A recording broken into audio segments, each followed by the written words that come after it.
Nothing says happy birthday or congratulations like a beautifully frosted cake. With just a few steps, you can frost a cake with confidence and enjoy the oohs and ahs from your guests.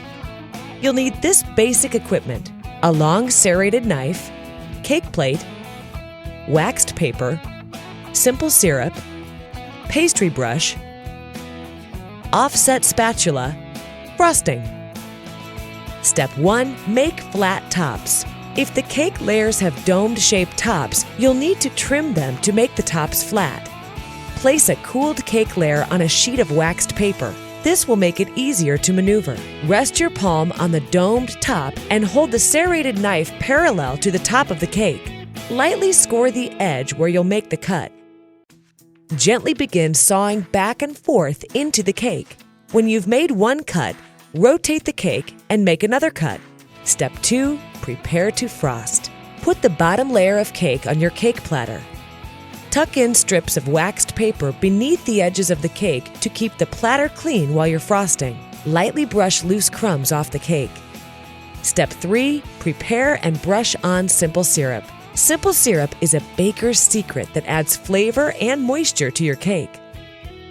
To make simple syrup, add 1 cup of sugar and 1 cup of water to a medium saucepan and bring to a boil. Flavor your syrup if you like.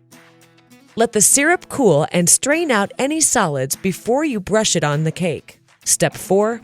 Frost, layer, then frost again. Place a large dollop of frosting on the center of your first layer. Spread it evenly to the sides. It doesn't have to be perfectly even because the top cake layer will flatten it out. Carefully place the top layer, cut side down, on top of the frosted layer. Do your best to align the layers. Don't worry if frosting squeezes out the sides. You'll use that later. Brush off any loose crumbs from the top and apply more simple syrup. Step 5. Make the crumb coat and chill out. Spread a thin undercoat of frosting to keep the cake crumbs under control. Bakers call this a crumb coat.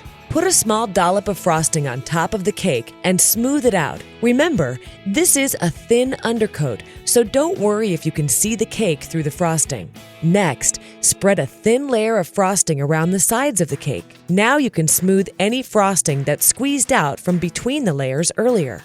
Chill the cake in the fridge until the frosting is firm to the touch. If you're in a hurry, pop it in the freezer. Step 6. Add the final coat of frosting. When the first layer of frosting feels firm, it's ready for the final coat. Put a big dollop of frosting on top of the cake and spread first over the top, then down the sides, rotating as you work. For a super smooth finish, dip your offset spatula in hot water. Shake it off, then use it to smooth the frosting. The heat from the metal melts the frosting just enough to even out any dips and bumps.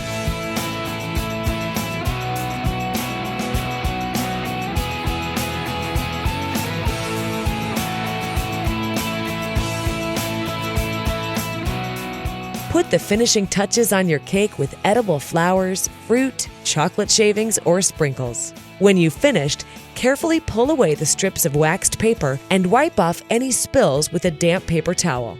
Now get the candles ready and let the celebration begin.